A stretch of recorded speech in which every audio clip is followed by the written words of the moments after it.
네, 하나님 말씀 보겠습니다. 사도행전 21장 15절에서 26절까지 말씀입니다.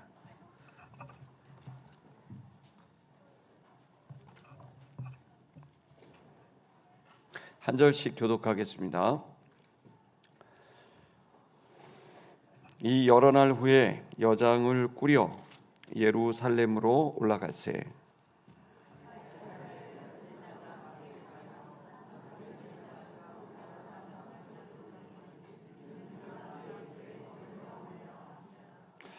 예루살렘에 이르니 형제들이 우리를 기꺼이 영접하거늘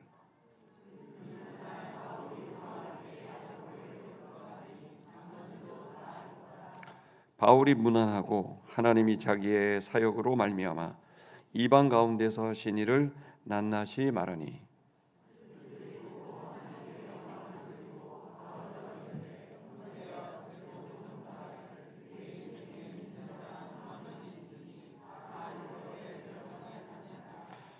네가 이방에 있는 모든 유대인을 가르치되 모세를 배반하고 아들들에게 할례를 행하지 말고 또 관습을 지키지 말라 한다 함을 그들이 들었도다.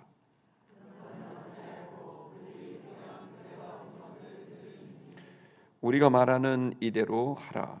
서원한 네 사람이 우리에게 있으니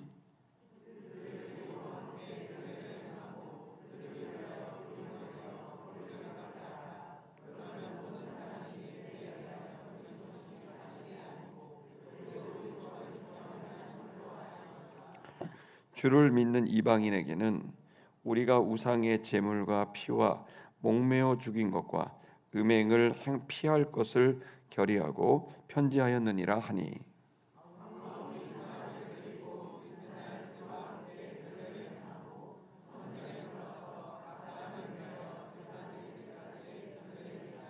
만료된 것이 신고하니라. 아멘.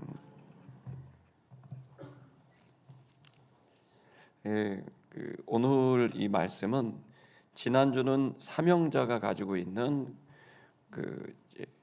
각오라고 할 수 있다면 오늘은 그 사명을 가진 바울이 자신을 바꿔내는 자신이 원래 평소에 가지고 있었던 신념과 또 신앙의 결과는 좀 다른 일을 이제 바울이 결정을 하고 자기답지 않게 행동하는 겁니다.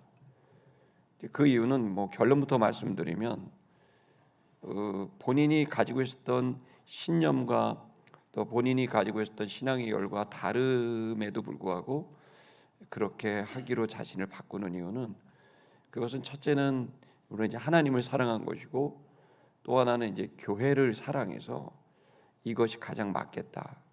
또 그리고 유대인들이 워낙에 복음에 대한 특히 이제 복음을 전하는 교회에 대한 그 메시지도 불만이지만 메시지를 전하는 메신저 이 교회에 대한 불신이 너무나 많았기 때문에 그것은 뭐 요즘 말로 말하면 가짜 뉴스죠. 바울과 초대교회를 향한 끝도 없는 그 뒤틀고 왜곡되어 있는 정보를 계속해서 주니까 이제 이 복음이 진리인데도 불구하고 복음을 전하는 교회가 문제가 있는 것처럼 또 그것의 대표적인 바울이 문제가 있는 것처럼 계속 말을 하니까 결국에는 이제 복음을 전하기에 너무 어려운 상황이 된 겁니다. 그렇게 되니까 유대인들을 구원하기 위해서 바울은 평소 자기가 갖고 있던 신념과 조금 다른 그런 결이 다른 일임에도 불구하고 기꺼이 그렇게 자신을 바꾸는 내용이 오늘 본문에 나온 내용입니다. 오늘 이 말씀을 통해서 우리가 사명을 가졌다라는 그 열정은 참 중요하고 단단한 각오는 중요한데 이 사명이 현실에 이렇게 들어가게 되면 거기에서는 우리가 뭔가 모르는 또 현실적인 문제들이 있단 말이에요. 그럴 때 우리의 본질을 그대로 가지고 가면서도 우리는 이 현실에서 이 사명이 실현될 수 있도록 하는 우리 자신을 바꿀 수 있는 자신을 포기할 수 있는 이 모습이 사명자의 태도라고 생각합니다. 여러분 이러한 단단한 믿음과 함께 그것을 또 실현해내는 데 있어서 자기 자신을 조금 내려놓을 수 있는 자기 희생, 자기 변화가 이 본문에서는 바울에게 아주 명확히 나타납니다. 우리 한번 그 내용을 보도록 하겠습니다. 우리 한번 좀 보시겠습니다. 이 15절을 한번 읽어볼까요? 15절 다 같이 읽겠습니다. 시작. 이 여러 날 후에 여장을 꾸려 예루살렘으로 올라갈새. 그래서 정말 드디어 이제 4차 전도 여행이 시작됐고, 바울은 누구에게도 말하지 못하지만 말한다면은 뭐 허풍쟁이라고 생각할 거고 허언증 환자라고 생각할 바울은 순례하는 그냥 전도자인 이 바울은 로마 전체가 복음화가 되는 꿈을 꿨던 거죠. 그 꿈을 향해서 그는 집요하게 그 길을 가고 있었던 거고, 드디어 그 시작이라고 할 수 있는 예루살렘에 이제 도착하게 됐습니다. 16절을 읽겠습니다. 16절 시작. 가이사랴에 몇 제자가 함께 가며 한 오랜 제자 구브로 사람 나손을 데리고 가니 이는 우리가 그의 집에 머물려 함이라. 근데 올라가는데 그 예루살렘에 가는 것은 엄청난 고문이 기다리고 또 죽음도 기다리고 있다는 걸 이제 바울도 알지만 이제 초대교인들이 다 알고 있었던 겁니다. 그런데 그 자리를 가이사랴에 있었던 교회 성도들이 그 길을 같이 가고 싶어하는 거예요. 그러니까 여러분 사실 예수님도 예수님의 제자가 12명 있었지만 막상 예수님이 고문당하고 구금당하고 또 죽음에 이르게 됐을 때 예수님의 제자들은 두려워서 다 도망갔단 말이에요. 그런데 참 놀랍게도 바울의 제자들은 이 바울이 엄청난 봉변을 당할 것을 알고 있는데요, 그 바울을 버리지 않고 바울과 함께 예루살렘에 같이 올라갑니다.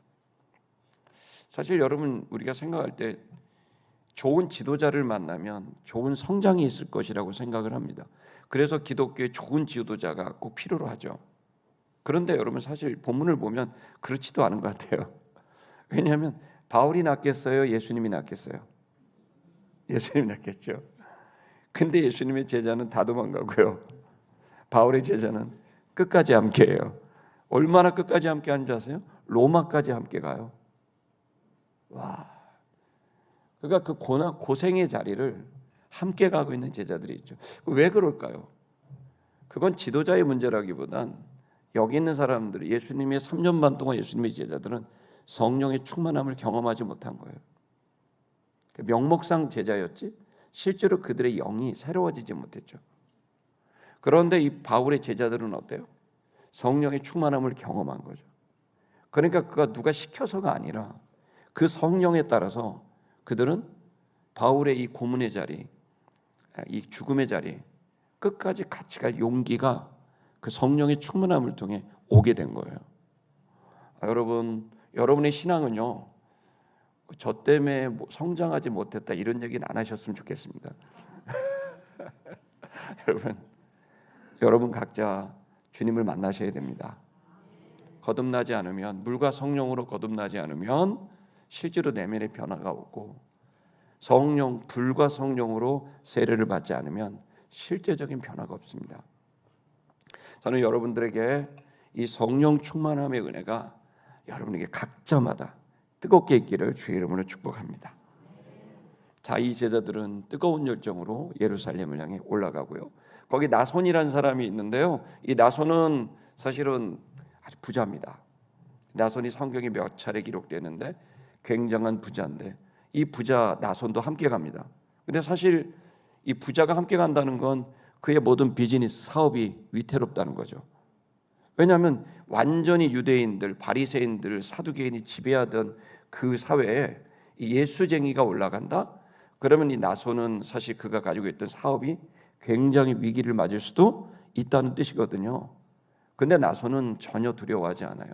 그러니까 여러분 초대교회 성도들이 이렇게 변한 것을 설명할 수 있는 유일한 방법은 부활하신 예수님을 목격했다는 것과 성령의 세례를 받았다, 이 두 가지가 그들에게 있지 않고는 이런 변화가 있을 수가 없는 거죠. 17절을 읽어보겠습니다. 17절 시작. 예루살렘에 이르니 형제들이 우리를 기꺼이 영접하거늘. 예루살렘에 도착했더니 예루살렘 성도들도 또 만만치 않습니다. 바울이 오면 슬쩍 안 보이게 영접을 한다든지 또 이게 소극적으로 영접해야 되는데 대놓고 영접합니다. 바울이 오자 나아가서 바울을 영접합니다. 초대교회 성도들은 어떤 지도자 한 사람에 의해서 움직였다고 판단될 수가 없어요. 그 초대교회 성도들은 각자 성령님을 체험했고 그리고 예수 그리스도를 영접했고 그들은 경건의 생활을 예배당이 있던 없던 핍박을 당하던 안 당하던 자기 상황이 좋든 안 좋든 아무 관계없이 그들은 늘 경건을 유지했고 주님과 교제를 나눴다는 겁니다. 이게 중요한 겁니다. 18절에 읽겠습니다. 시작. 그 이튿날 바울이 우리와 함께 야고보에게로 들어가니 장로들도 다 있더라. 그리고 하룻밤을 자고요 나선 집에서 그 다음에는 이제 야고보에게 갑니다. 당시에 담임 목사님은 베드로가 아니라 야고보였습니다. 이 야고보는 예수님의 친동생입니다. 뭐 천주교에서는 그 예수님의 친동생이 없다고 말하지만 성경은 그렇게 말하지 않습니다. 정확하게 예수님의 친동생입니다. 야고보는 예수님이 십자가에 달리시기 전까지만 하더라도 메시아라고 믿지는 않았어요. 자기 형님이 대단한 재능을 가진 그런 리더라고 생각은 했지만 그러나 자기의 형이 인류를 구원하는 메시아라고는 상상을 하지 못했는데 그는 부활한 자기 동생을 보고 그때부터 180도 바뀝니다. 그리고 그 앞에서 누구보다도 헌신적으로 여러분 이 핍박만 있는 교회 뭐 하나 안정된 것이 전혀 없는 이 예루살렘 교회 이 교회 담임 목사를 한다는 건 어떤 느낌이겠어요? 끝도 없는 책임이고 끝도 없는 그래서 여러분 야고보가 별명이 뭡니까? 낙타무릎. 왜 그래요? 그가 할 수 있었던 건 무릎 꿇고 기도하는 것밖에 할 게 없어서 그의 무릎이 기형적으로 나와서 그의 무릎이 낙타무릎처럼 툭 튀어나온 기형적인 형태가 됐다고 해서 그의 별명이 낙타무릎이었어요. 여러분 이 야고보 그 야고보는 온 교회를 책임지는 막중한 짐을 진 담임 목사였습니다. 그리고 그의 곁에는 장로들이 있었죠. 그 장로들과 이제 바울이 만나게 됩니다. 19절을 읽겠습니다. 19절 바울이 문안하고 하나님이 자기의 사역으로 말미암아 이방 가운데 하신 일을 낱낱이 말하니 거기에서 이제 바울이 말하죠. 말하면서 자기가 사역을 했고 그 사역을 통해서 체험한 일을 조금 전에 우리 지환 형제가 간증하듯이요. 자기의 며칠 동안의 튀르키예 일들을 지금 간증했죠. 이 바울은 몇 년 동안의 자기 사역을 이제 간증한 겁니다. 얼마나 오랜 동안 간증이 이어졌겠습니까? 그리고 특별히 이방 지역에서 하셨던 하나님의 일을 이제 기억합니다. 20절 읽겠습니다. 시작. 그들이 듣고 하나님께 영광을 돌리고 바울더러 이르되 형제여 그대도 보는 바에 유대인 중에 믿는 자 수만 명 있으니 다 율법의 열성을 가진 자라. 근데 그 이야기를 다 듣고 나니까 야고보가 고민이 좀 생겼어요. 그게 뭐냐면 이 오순절은 구약 성경에 이제 절기가 이렇게 있는데 가장 핵심적인 절기입니다. 가장 가운데는 맥추절이라고도 하는데요. 77절이라고도 하고 오순절입니다. 77에 49. 그 이제 49가 돼서 50일째 되는 날을 오순절이라고 흔히 말하는데요. 이 오순절에는 정말 큰 절기입니다. 그래서 여러분이 있는 것처럼 수만 명이 이 예루살렘에 몰려 있고 그 중에서 율법의 열성을 가진 바리새파 사람들이 수만 명이 몰려 있어요. 자, 이제 이게 이제 야고보의 고민이 됩니다. 왜 고민일까요? 문제가 발생할 것 같으니까. 21절을 읽겠습니다. 시작. 네가 이방에 있는 모든 유대인을 가르치되 모세를 배반하고 아들들에게 할례를 행하지 말고 또 관습을 지키지 말라 한다함을 그들이 들었도다. 가짜 뉴스를 들은 거죠. 이제 유대인들이 바울을 모함하는 거예요.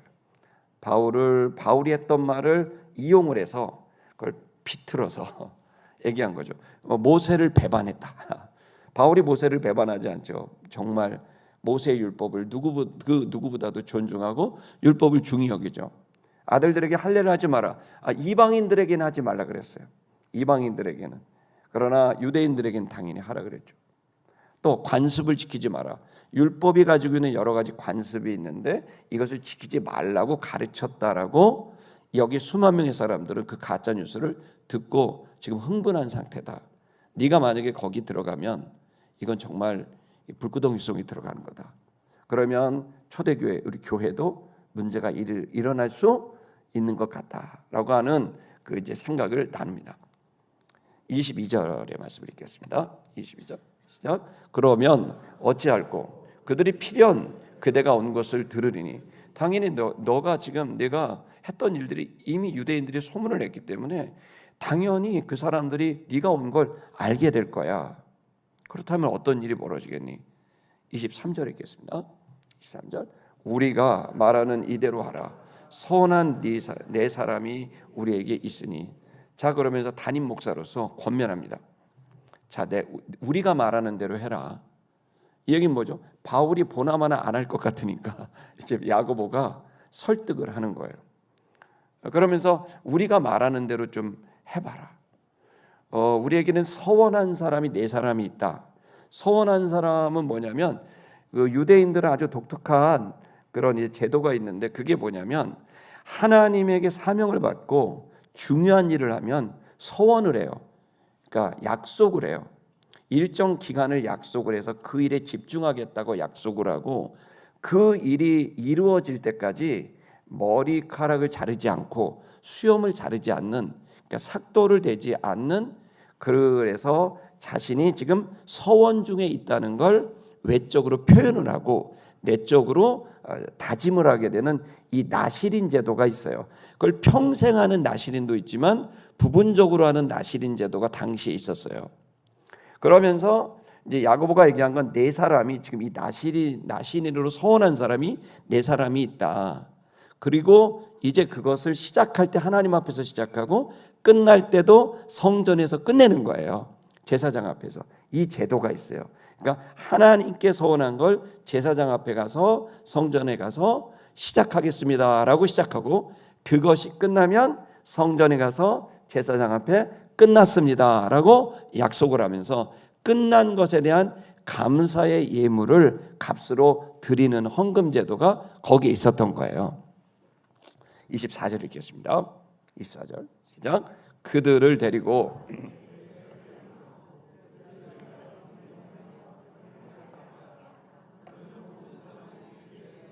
주는 것이 사실이 아니고 그래도 율법을 지켜 행하는 줄로 알 것이다. 그러니 불필요한 문제를 일으키지 말자. 네 사람이 있으니까 내일 데리고 가서 너도 네 사람과 함께 다섯 사람이 머리를 잘라라. 그리고 감사의 예물 비용을 드려라. 그렇게 되면 사람들이 네가 율법을 무시하거나 모세를 배반한 사람이 아니라는 너의 본심을 이해하지 않겠냐. 그러니까 네가 율법과 규례를 지금 지켜줬으면 좋겠다. 사람들이 들었던 그 소문이 가짜 뉴스가라는 사실을 그들이 알도록 네가 이 율법과 규례를 좀 지켜주는 건 어떻겠냐라고 이제 야고보가 제안을 합니다. 여러분, 바울이 이런 비슷한 일이 있었습니다. 갈라디아서를 보게 되면은요, 거기에서 바울은 베드로와 싸웁니다. 율법을 지키는 문제 때문에 베드로와 대판 싸웠습니다. 그건 바울이 가지고 있었던 신앙의 성격입니다. 왜 싸웠냐면 바울이 이제 복음을 전하고 있는데 베드로가 유대인들이 오니까 갑자기 율법을 지키는 행위를 하는 거예요. 그러니까 이제 바울이 끝나고 나서 왜 갑자기 율법을 지키려고 하냐? 율법에 대한 가치를 높게 이렇게 하게 되면 복음을 제대로 사람들이 받아들이지 못한다. 결국 율법이 있는 것은 복음 때문에 있는 건데 당신이 이렇게 율법을 너무 높게 가치를 부여하면 복음의 가치가 약화된다.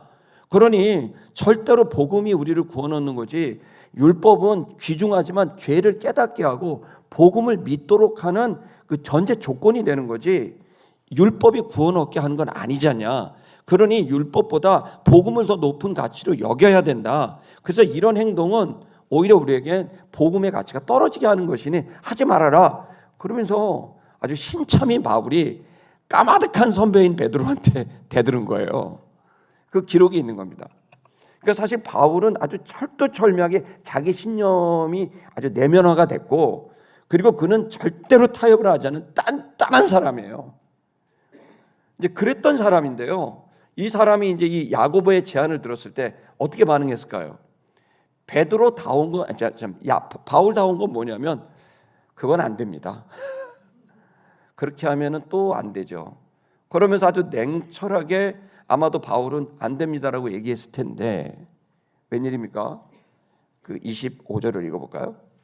25절 읽겠습니다. 시작. 주를 믿는 이방인에게는 우리가 우상의 제물과 피와 목매어 죽인 것과 음행을 피하는 것을 결의하고 편지하였느니라라고 말하면서 우리가 율법을 지키지 않았니라고 야고보가 계속 설득한 다음에 26절 마지막 절인데요. 읽겠습니다. 시작. 바울이 이 사람들을 데리고 이튿날 그들과 함께 결례를 행하고 성전에 들어가서 각 사람을 위하여 제사 드릴 때까지의 결례 기간이 만기된 것을 신고하니라. 다투지 않아요. 그러니까 바울답지 않은 거예요. 다투지 않고 이튿날 그 4명과 함께 올라가서 성전에 올라갔고, 그리고 거기서 제물을 드리고 감사의 제물을, 이 서원 제물을 드리고 난 다음에 만기가 됐음을 그 제사장한테 신고를 하는 거예요. 그래서 사실 그냥 읽으면 읽을 수 있는 내용이지만 바울을 충분히 이해하고 있는 사람들이 이 글을 읽으면 바울답지 않네라는 그 내용입니다. 정말 바울답지 않습니다. 근데 바울이 왜 그랬을까요? 그것은 바울은 진짜 중요하게 여긴 건 자신의 신념보다 더 중요한 건 바로 교회가 어려워지지 않는, 그리고 또 복음의 문, 전도의 문이 유대인에게도 오해 없이 전달되고자 하는 사랑하기 때문에, 이 사명을 통해 영혼들이 살아나야 된다는 그 영혼에 대한 사랑 때문에 자신이 가지고 있는 그런 신념을 약간 보류해 두고 자기의 결과 다른 것을 선택하게 되는, 자기를 바꾸는 일을 하게 됩니다. 여러분, 사랑은 자기를 바꾸는 일입니다. 자기를 고집하는 거, 계속 고집하고 끝까지 가는 거. 여러분, 우리 솔로몬의 재판 기억나십니까? 두 여자가 이 아이가 내 아이라고 이야기했을 때, 여러분, 그럴 때 아이를 죽이겠다고 반을 자르겠다고 솔로몬이 얘기하자 어떻게 하죠? 한 여자는 내 아이가 맞습니다. 잘라도 내 아이예요. 그러나 한 여인은 그럴 수 없다고, 저 여인에게 주라고, 아이를 죽일 수 없다고 말한, 누가 엄마죠? 자기 고집을 굽히는. 내가 저 아이의 엄마라는 사실은 사실이잖아요. 그러나 그 사실보다 더 중요한 건, 이 사실을 입증하는 것보다 더 중요한 건 이 아이가 생명을 얻는 거죠. 그래서 여러분 우리가 생각해야 될 건, 이 바울이 자기가 할 말이 여기까지 찼겠죠. 아마 바울은 여기까지 찼지만, 그러나 이 순간 이 교회가, 이 유대인들이 살아날 수 있는 것은 차라리 이 율법을 지켜주는 것이 맞다라고 생각한 겁니다. 여러분, 지금 우리가 한국 사회를 보고 있습니다. 누가 진짜 나라를 사랑하는 걸까요? 여러분, 사랑하는 사람이 지도자입니다. 여러분, 똑똑히 보셔야 됩니다. 누가 정말 국민을 사랑하는 사람들인지. 또 여러분 알 수 있습니다. 우리가 정치 지도자는 아니죠. 다른 사람 평가하기 전에 여러분은 어떻습니까? 여러분과 제가 교회 생활을 하고 일상을 살고 또 신앙 생활을 하고 있을 때 여러분과 저는 어떻습니까? 저는 지금 대한민국, 우리 한국교회, 또 우리 세팀시온교회에서 가장 필요한 것은 사랑이라고 생각합니다. 그것은, 사랑은 나를 바꾸는 겁니다. 바울이 바꿨듯이 자기를 바꾸는 거죠. 여러분, 구원받았다, 교회 나왔다라는 말의 의미가 뭘까요? 그것은 사랑의 삶을 살기를 시작했다라는 뜻입니다. 골로새서 1장 13절에서 14절의 말씀을 보면은요, 그 말씀을 보면 골로새 1장에 감사합니다. 읽겠습니다. 시작. 그가 우리를 흑암의 권세에서 건져내사 그의 사랑의 아들의 나라로 옮기셨으니.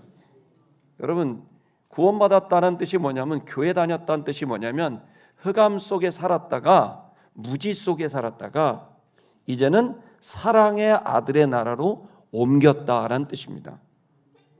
기독교 신앙은 단순합니다. 사랑하는 겁니다. 14절의 말씀을 볼까요? 14절 시작. 그 아들 안에서 우리가 속량 곧 죄사함을 얻었도다 라고 말하고 있죠.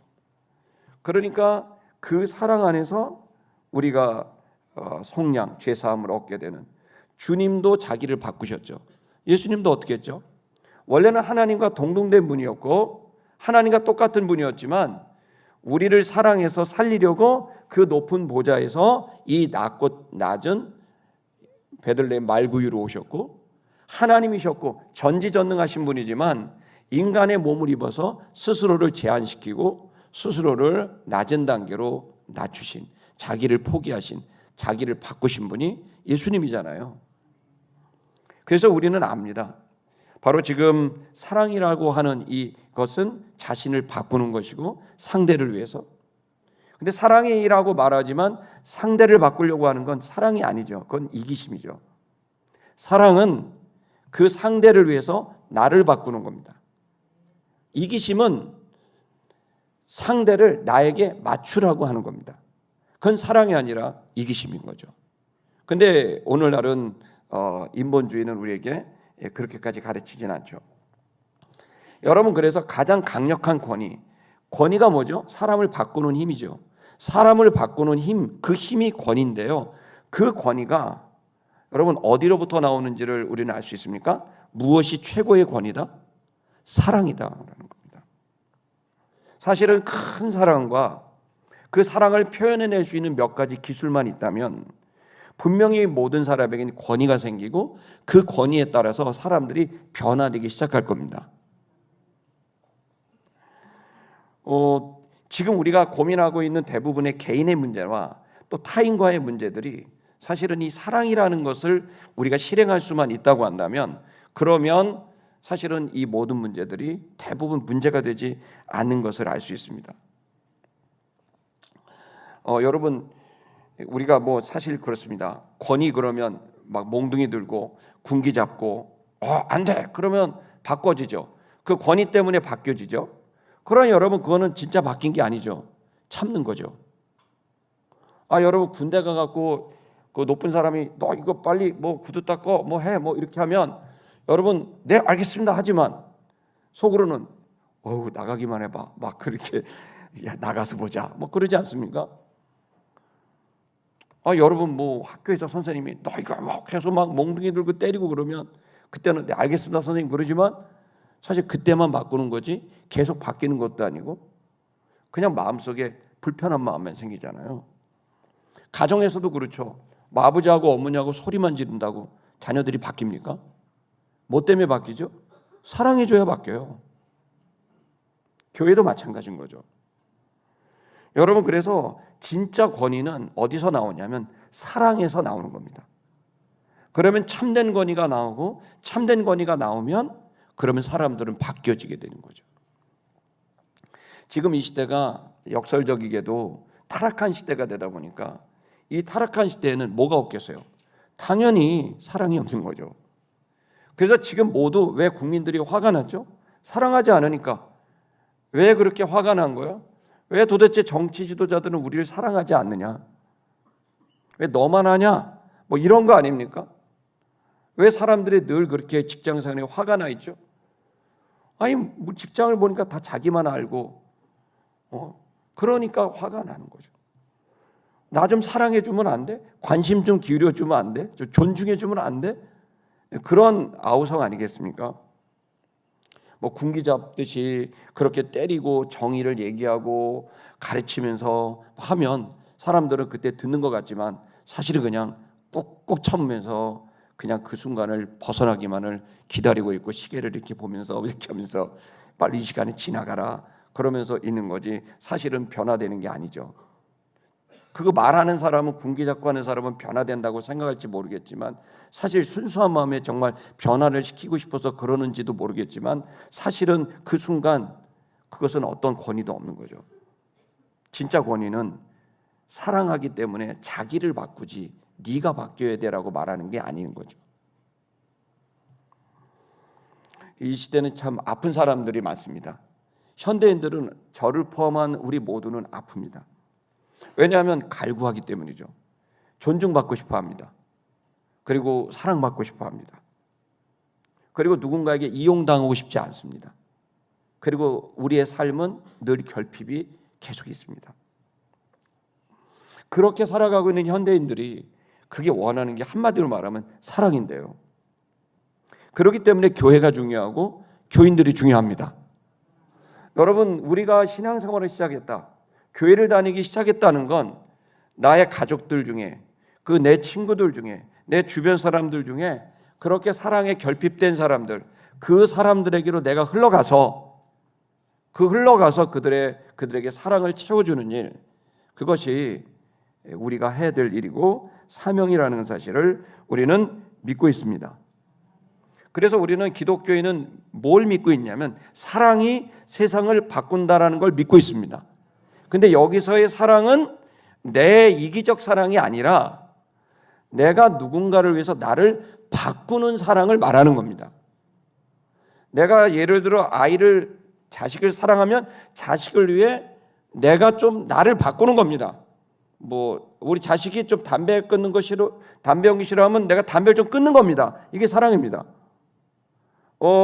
내 자식이 너무 외로워하기 때문에 아빠 나랑 좀 같이 둘이 밥 한 끼 못 먹었어라고 얘기를 할 때 과감하게 회사에 가서 나 지금 5시간 휴가입니다. 아무리 바빠도 나는 자식이 중요합니다. 그 5시간을 빼고 근무 시간에 나와서 자식을 데리고 짜장면 같이 먹는 게 사랑입니다. 나를 바꾸고 그러니까 이 사랑은 그 사랑을 실천하는 건 한쪽이 불편해져요. 사랑을 실천하면 한쪽이 힘들어져요. 사랑을 하려면 뭔가 손해가 나야 돼요. 근데 사랑하기 때문에 이걸 기꺼이 선택하는 거예요. 그런데 그 사랑이 참 놀라운 거죠. 그렇게 나를 바꿔내서 그를 사랑하면 참 놀랍게도 그 사람이 바뀌어지게 된다는 겁니다. 이걸 믿는 사람들이 여러분 결국 신앙인들인 겁니다. 그리고 그 사람들의 이러한 라이프 스타일이, 생활 방식이 사람들에게 점점 확산이 될 때 이 사랑의 운동이 점점 물이 낮은 곳으로 흘러가듯이, 이 물이 점점 그 틈바구니 사이로 들어가서 채우듯이 이 사랑의 삶을 사는 사람들이 점점 낮은 대로 결핍의 자리로, 어려운 자리로 흘러가게 하는 그 운동을 하는 게 교회가 갖고 있는 복음 운동인 것입니다.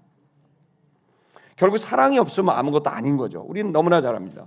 하나님과의 1대1의 관계죠. 우리 경건의 성장을 하고 있습니다. 하나님 앞에 기도하고 예배하고 합니다. 헌금도 하고 봉사도 하죠. 근데 만약에 여러분들이 사랑이 없다면 여러분 계속 지칠 겁니다. 억지로 하니까요. 만약에 여러분이 이제 일터에서 일을 하고 직업을 갖고 전문가로서 여러분 일을 하는데, 만약에 여러분이 그 일을 하는 데 있어서 사랑이 없다면 여러분의 그 일은 오히려 여러분의 마음을 점점 지치게 만들고 공허하게 만들고 외롭게 만들겠죠. 교회 지도자도 마찬가지입니다. 선교를 하고 목회를 하는 데 있어서도 여러분 그 사역을 하는데 이 사랑이라는 마음이 이게 없다면 이것은 정말 내 살을 갉아먹는 듯한 그 고통만 있을 뿐인 거죠.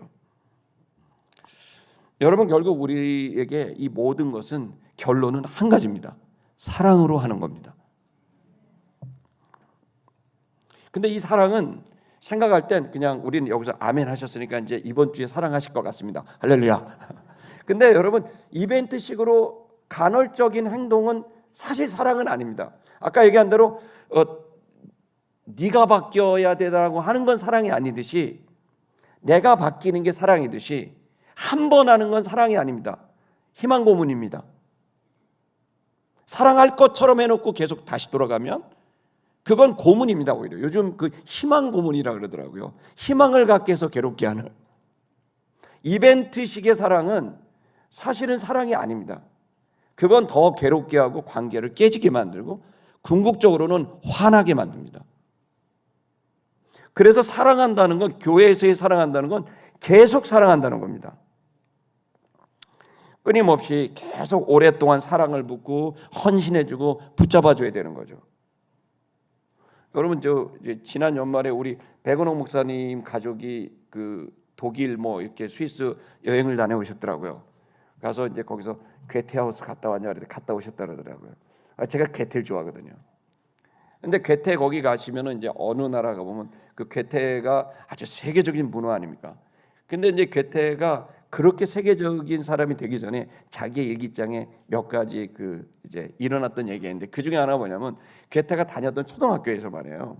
거기에 그 선생님 제일 나이 많은 교장 선생님이 늘 아주 품위 있고 높은 학식을 가진 분이 초등학교 학생들이 이렇게 오면 만나면 모자를 벗고 정식으로 이렇게 인사를 한 거예요.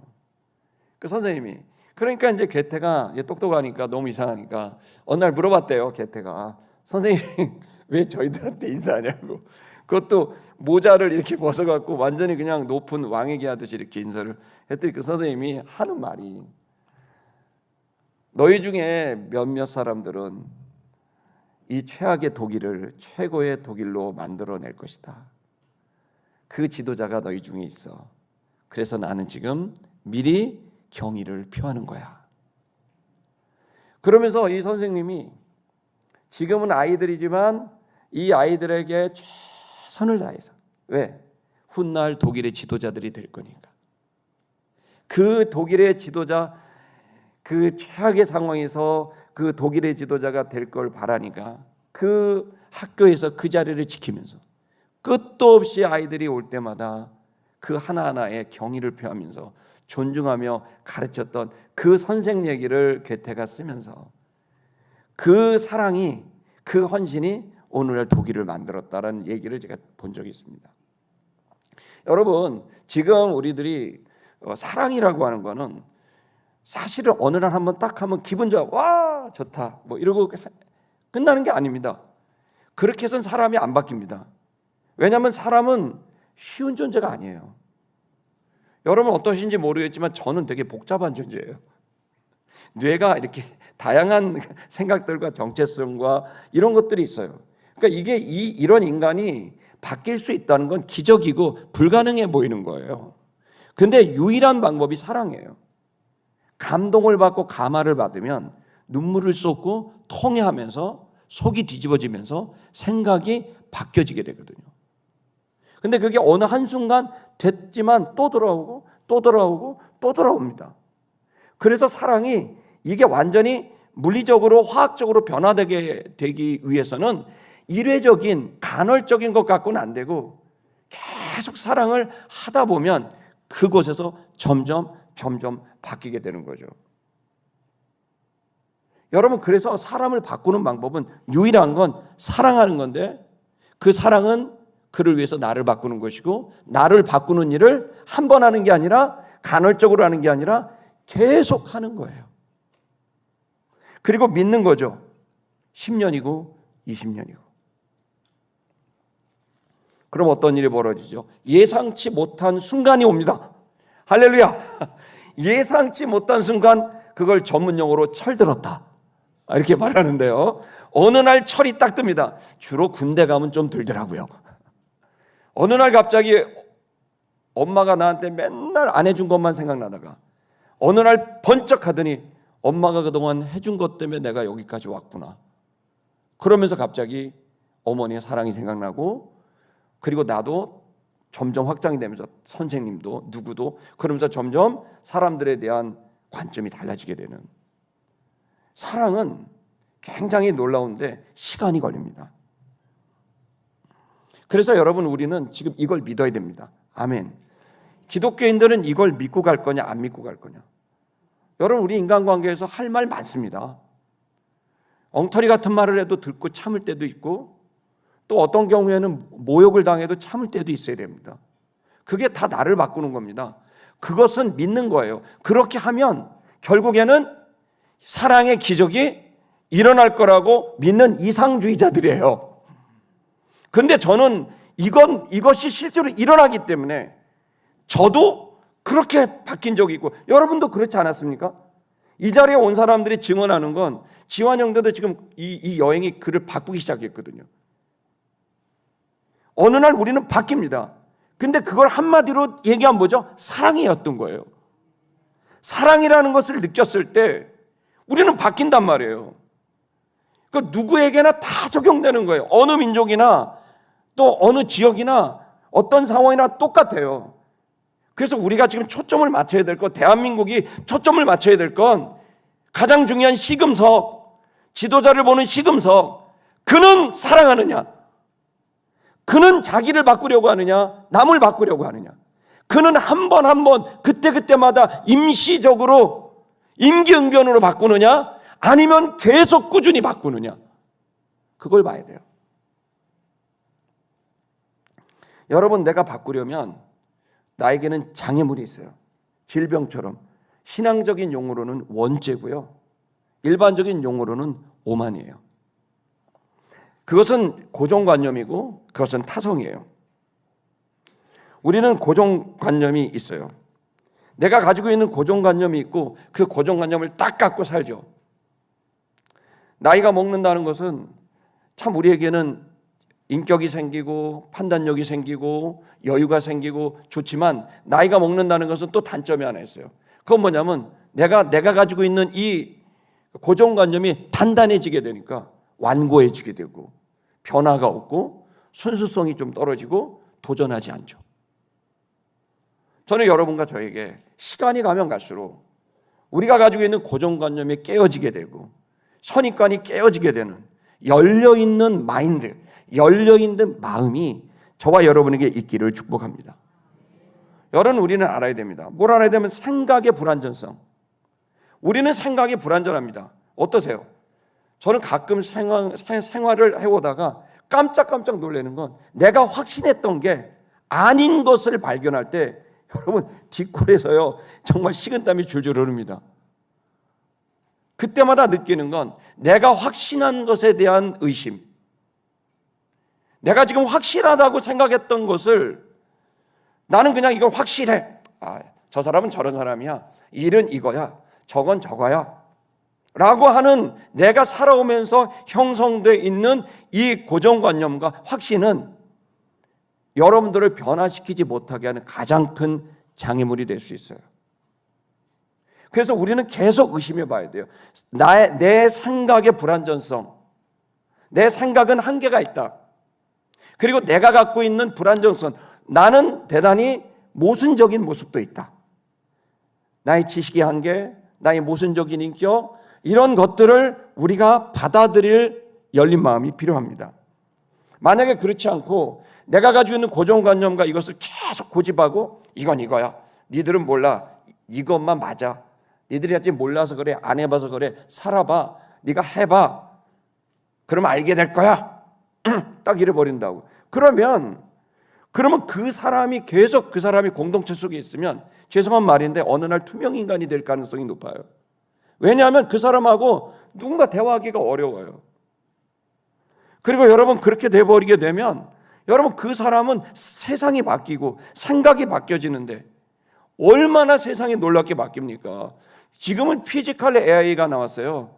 여러분 AI가 그냥 이렇게 물어보면 핸드폰이죠. 이제는 지난달에 여러분 미국의 라스베가스에서 피지컬 AI 그 박람회를 했대요. 그걸 봤거든요.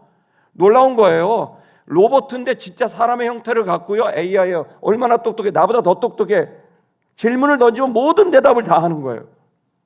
노동도 해요. 가사도 해요. 이게 나온 거예요. 세상이 어떻게 바뀌는데요. 지금 젊은 목사님들 어떻게 설교 준비하는지 모르지만 나는 밤새 잠도 못 자면서 하거든요. 요즘 목사님들은요 챗GPT에다가 따다닥 한단 말이에요. AI한테 하면 1대지 2대지 3대지 다 나와요. 설교 감동적이에요. 여러분 세상이 막 바뀌고 뒤집어지게 돼요. 그러나 여러분 그 지식으로 사람이 바뀔 거라고 생각하는, 기술로 바뀔 거라고 생각하는 이 세상에서 여러분 바뀐다고 생각하는 게 테크노피아, 기술주의 아닙니까? 그런데 기술로 사람이 바뀝니까? 최고의 논문으로 사람이 바뀝니까? 사람의 문명이 바뀌고 구조가 바뀌고 제도는 바뀔지 모르겠지만 결국 바뀌는 건, 인간이 바뀌는 건, 진짜 인간이 되는 건 사랑밖에는 없어요. 그런데 내가 아집과 고집 속에 내게 있다면, 그렇다면 여러분, 그 아집과 고집을 가진 나만의 그런 단단한 그것을, 만약에 바울이 끝까지 자기를 고집했다면 예루살렘에서 난리가 났고 거기서 밟혀 죽였고 로마에까지 복음이 전달되리라는 건 꿈에도 얻을지 못한 결과가 왔을 거예요. 그러나 바울은 자기가 가지고 있는 고정관념, 자기가 갖던 신념, 이걸 어떻게 해요? 어느 순간에는 포기하고, 이 공동체가 원하는 대로 내 자신을 포기하고 나를 바꾸는 그 선택을 한 결과, 결국 아주 젠틀한 여러분 재판이 진행되게 됐고, 아주 과정적, 절차적 그런 좋은 재판이 진행이 되게 됐고, 그 절차의 결국 로마에까지 가서 재판을 받을 수 있는 기회를 얻게 된 거란 말이죠. 만약에 여기서 자기의 신념을 막 고집해서 싸움이 일어났다면 다 깨졌죠. 풍미박산이 났겠죠. 그러나 그 순간 자기가 할 말을 참아버리고 베드로 담임 목사님에게 그렇게 하죠. 하겠습니다. 그리고 머리에 삭도를 대고 헌금을 드리고 신고를 하는 그 태도를 취함으로 인해서 굳어진 마음을 고집한 게 아니라 자기 것을 바꾸게 되자 여러분 전도의 문이 열리게 된 거 아니겠습니까? 아멘입니까? 그렇기 때문에 여러분 우리를 깨야 됩니다. 우리를 깨려면, 고정관념을 깨려면 어떻게 해야 될까요? 제가 오늘 좀 적용점이 많은데요. 왜냐하면 설교 내용 자체가 아주 단순하기 때문에 그래요. 근데 적용점을 말씀드리는 건, 이 사랑을 우리는 좀 더 생각해 봐야 돼요. 여러분 사랑을, 그래서 결국 사랑한다는 건 나를 깨는 건데요. 고정은 이게 안 깨져요. 근데 어느 때 깨져요? 결국 여러분 우리는 가장 할 수 있는 방법은 배워야 깨져요. 읽어야 깨져요. 우리 한번 따라할까요? 리더는 리더다. 제가 이 말을 자주 쓰는데요. 이게 L과 얼 발음입니다. 리더는 리더입니다. 읽는 사람이 지도자라는 거예요. 여러분 우리는 우리 자신도 모르게 점점 경화되고 화석화되고 우리 자신은 계속 굳어집니다. 이걸 계속해서 그렇게 되지 않게 하기 위해선 우리는 계속 읽을 필요가 있습니다. 무엇보다도 성경을 읽을 필요가 있습니다. 아멘. 성경을 읽으면 우리 영이 계속해서 회전합니다. 흐름이 갑니다. 그 성경 안에는 생기가 흐릅니다. 여러분 우리가 알다시피 냉기가 흐르고 열기가 흐르고 혈기가 흐르듯이 영혼은 생기가 흘러야 돼요. 생명이 흘러야 돼요. 이 생명이 흐르려면 말씀을 읽어야 되는 거죠. 여러분 말씀을 읽어야 우리의 순수성이 다시 또 올라옵니다. 말씀을 읽어야 우리는 창의적인 활동을 또 할 수 있는 또 새로운 지식이 오게 됩니다. 여러분 또 말씀만 읽은 건 안 됩니다. 왜냐하면 우리는 현대를 살아야 됩니다. 여러분 여러분의 현장에서 내가 좋은 학교 나왔으니까, 난 좋은 학교 나오고 좋은 논문 썼으니까 이제 됐어. 그리고 계속 읽으려 하지 않고 배우려 하지 않는다면 여러분은 굳을 거예요. 그 옛날 여러분이 썼던 논문에 여러분은 갇혀요. 옛날에 적었던 여러분의 글에, 여러분의 생각에 갇혀요. 시간이 흘러도 절대 흐르지 않고 그는 그대로 있을 거예요. 그러면 폐품 덩어리가 돼요. 쓸 수가 없어요. 자기는 그것이 이거야 라고 하지만 정작 그 시대와 공동체는 그거야, 그것은 이미 지난 지 오래인데 그걸 갖고 있으면 쓸 수 없는 그냥 그 어떤 게 되는 거예요. 미안한 말이지만 극단적으로 말하면 폐품 덩어리가 되는 거예요. 쓸 수 없는 나, 이 회사에서 쓸 수 없는 나, 이 사회에서 쓸 수 없는 나, 이 교회에서 쓸 수 없는 나, 이 가정에서 더 이상 쓸모가 없는 나, 이건 처참한 일이죠. 그래서 우리는 우리 자신의 고정관념과 선입견과 편견과 우리가 가진 것을 깰 필요가 있어요. 아멘. 계속 깨야 돼요. 이 깨야만 사랑할 수 있어요. 나를 바꿔야만 사랑할 수 있는 거예요. 계속 읽어야 돼요. 그래서 성경을 읽어야 되고요. 또 세상 돌아가는 것도 읽어야 되고 여러분의 전문적인 지식도 읽어야 됩니다. 그래서 자꾸 여러분의 영을 깨고 혼을 깨고 여러분의 삶을 자꾸 깨워서 여러분이 점점 신선한 기운이 흘러갈 수 있도록 여러분은 계속해서 읽고 배우는 것을 해야 합니다. 여러분 그런 것들을 하는 것이 배우려고 하는 게 겸손한 거죠. 여러분 책을 읽기 시작하면 배우려고 돼요. 그러니까 나도 모르게 읽는다는 건 배운다는 거예요. 그러다 보면 읽기 시작하면 여러분 우리가 배우려고 하는 자세가 조금 생기게 됩니다. 그리고 성경을 읽게 되면 하나님 앞에 내가 있기 때문에 겸손이라는 걸 배우게 됩니다. 하나님이 없으면 읽기만 하면 교만해질 수 있는데 하나님의 말씀인 성경과 그리고 그 성경을 통해 내가 무릎을 꿇는 내 태도, 영적인 경건과 그리고 여러분의 열심히 하는 지적인 노력들을 하게 되면 여러분들은 겸손하면서도 그러면서 유능한 자로서 쓸모 있는 사람으로 설 수 있게 되는 거죠. 지금 말씀드린 대로 지금은 똑똑한 기능인이 필요한 게 아닙니다. 여러분 내가 한 분야에 목사님 저는 그냥 이것만 주구장창 팔 겁니다. 그러면 이 기술을 여러분이 가지고 있는 건 참 귀한 거예요. 그러나 이 기술이 언제까지 쓸모가 있을까요? 여러분 사실은 인간을 바꾸는 것은 이 기술로만 바뀌는 게 아니에요. 내가 가지고 있는 기술은 너무너무 좋은 거지만 그걸로 사람이 바뀌고 사람이 살아나는 건 아니거든요.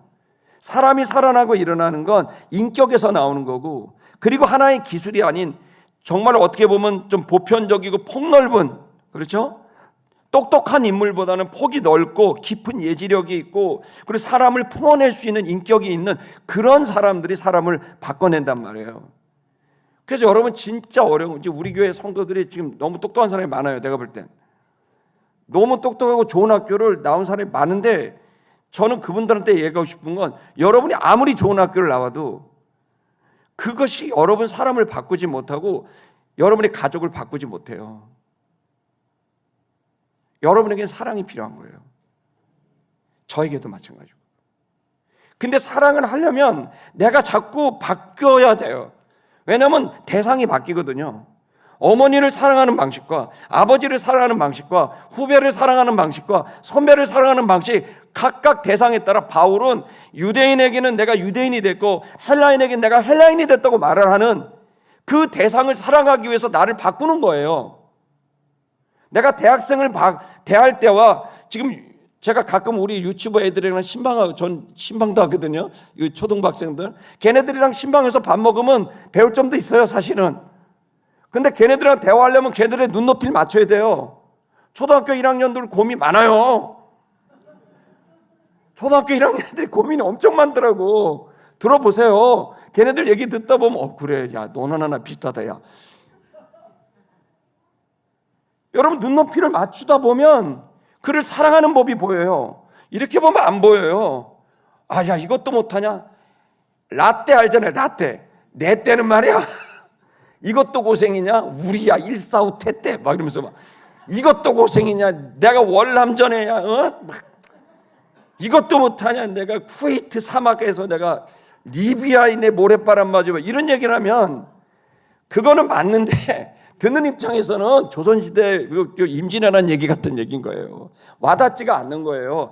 계속 나를 채우고 깨고 하면서 그들은 무슨 언어를 쓰는지 BTS는 뭔지 이 BTS 버전이 지나가고 있단 말이에요. 뉴진스가 뭔지 그러니까 계속해서 뭔가를 바꿔내야 돼요. 그러면서 배워야 되고 익혀야 되고 왜요? 사랑하려니까. 간단해요. 초등학교 3학년 사랑하고 싶어요? 손자를? 초등학교 3학년이 보는 만화 영화를 보세요. 그리고 대화해 보세요. 완전 사랑하게 되지. 간단한 거예요. 대학생들 사랑하고 싶어요? 대학생들이 먹고 자고 하는 거 먹고 걔네들이 읽고 보는 영화 보고 해보세요. 금방 사랑하게 되지. 사랑은 사랑 자체가 중요한 게 아니라 사랑을 전달하는 게 중요한 거예요. 내가 많이 알고 많이 알아야 전달할 수가 있는 거거든요. 그래서 정말 사랑에서 너무너무 중요한 건 수사하기예요. 내가 많이 알아도 수사 능력, 내가 표현하는 능력, 글을 쓰는 능력, 말하는 능력, 표현하는 능력이 우리에게 필요한 거예요. 사실은 영도 예수님이 그랬거든요. 내가 너에게 이른 말이 영이고 생명이라 그랬거든요. 여러분 절망 속에 있을 때 여러분 그 절망이 다시 기회가 되는 그런 일들을 경험해 본 적 있으세요? 저는 그런 일들이 몇 번 있어요.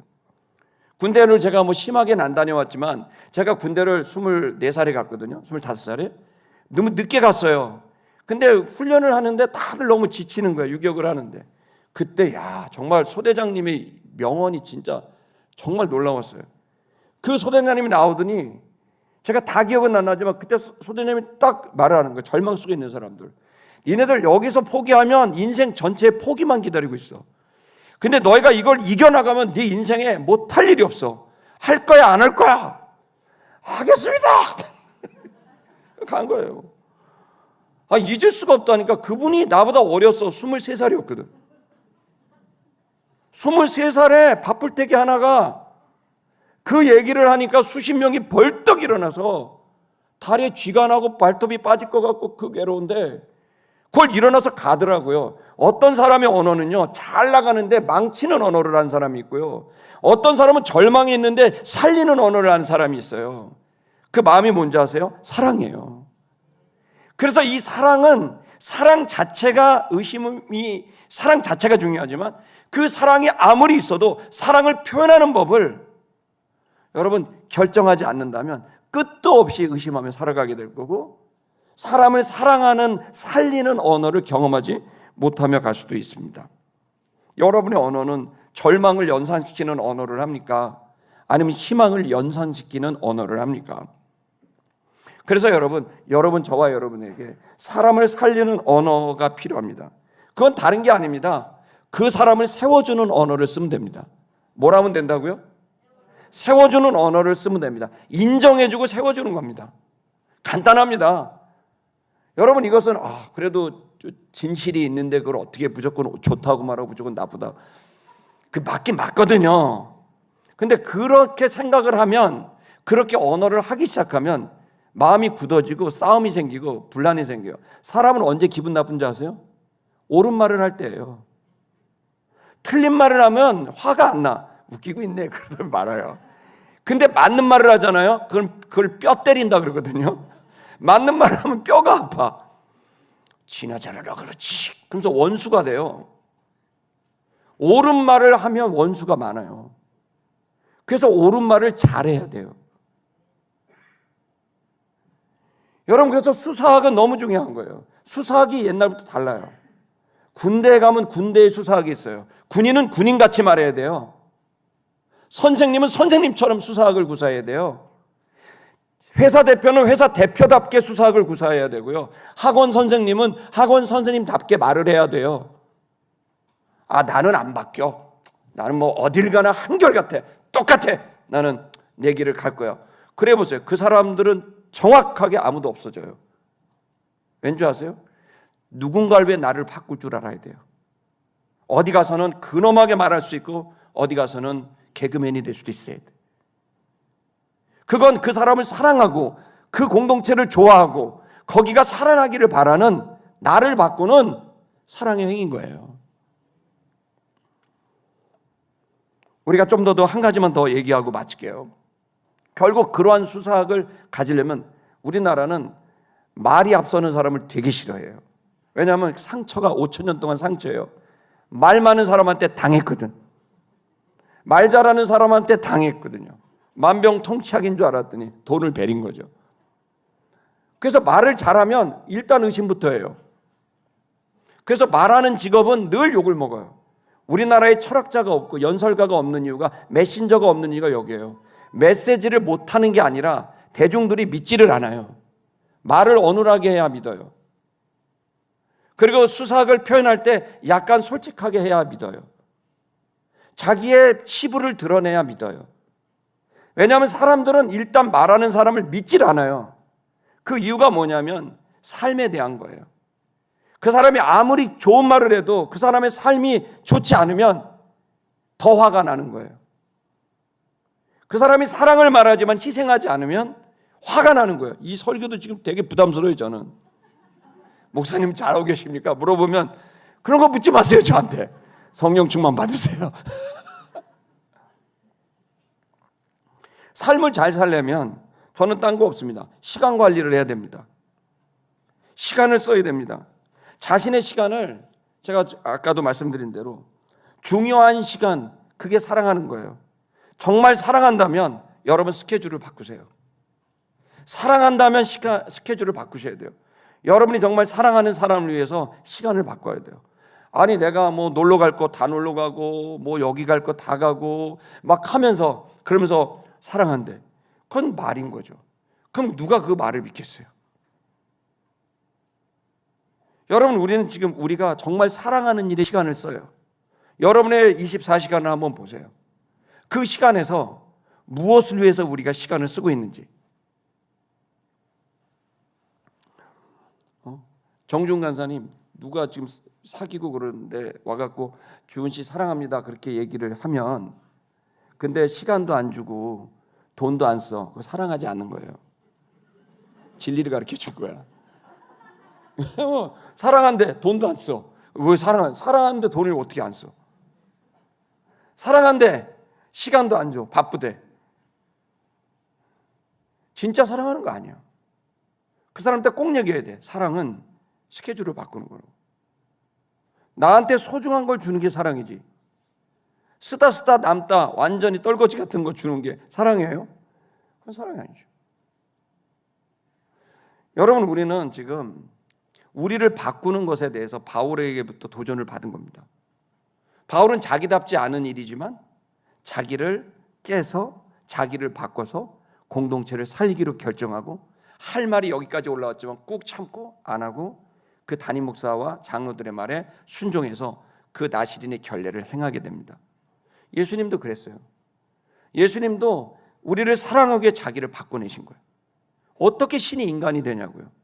저는 예수님이 십자가에 달려 돌아가실 때가 고통스러운 게 아니라 인간이 된 33년 자체가 고통스러울 것이라고 생각해요. 아니, 무식한 인간들과 같이 살아야 돼. 근데 계속 가리키려고 똑똑한 척해. 그걸 다 말할 수 있나요? 참아야지. 들어줘. 그렇군요. 그러네요. 네네. 그래야지 어떡하겠어. 이 무지하고 무능한 사람이 막 힘을 쓰려고 그래. 막 쏘면서 네가 나사렛 그 시골 동네 막 그러면 거기다 대고 예의 딱 하면 되는데, 그렇죠. 대제사장이니까 네, 아무 말하지 않고 순한 양처럼 끄덕끄덕 그 길을 가는 33년의 자기답지 않은 인간이 된 이 예수 그리스도, 이 삶은 33년의 헌신이 여러분 얼마나 고통스러웠겠어요? 그러나 우리가 존경하는 이유가 뭐예요?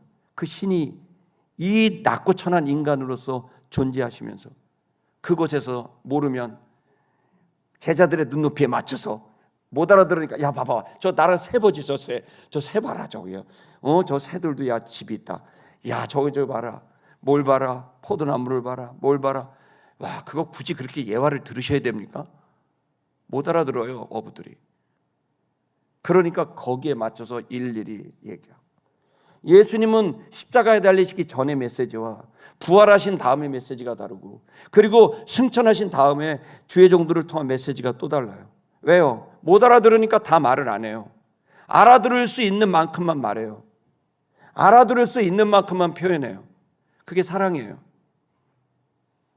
여러분, 저는 오늘 이 아침에 여러분들에게 이 사랑에 대한 것, 그것은 사람을 바꿀 수 있다고 저는 확신합니다. 여러분, 기적을 믿으세요. 저는 믿고 싶습니다. 저는 믿습니다. 자, 그런데 그 사랑은 뭘까요? 내가 그 대상을 위해 나를 바꾸는 겁니다. 이 나를 바꾸는 일에 대해서 한번 여러분 또 한번 생각해 보셨으면 좋겠습니다. 마지막으로요, 지금 우리가 바꾸지 않는다면 여러분의 인생에 이런 경고 같은 걸 해드리고 싶어요. 어느 날 제가 우리 아들한테, 아들이 이 영상 설교 듣는데요, 청소년 때입니다. 아들이 제가 아들에 대한 사랑을 의심하는 거예요. 왜냐면 제가 너무 바빴어요. 개척하고 뭐하고 돈 벌고 이러러 바빴어.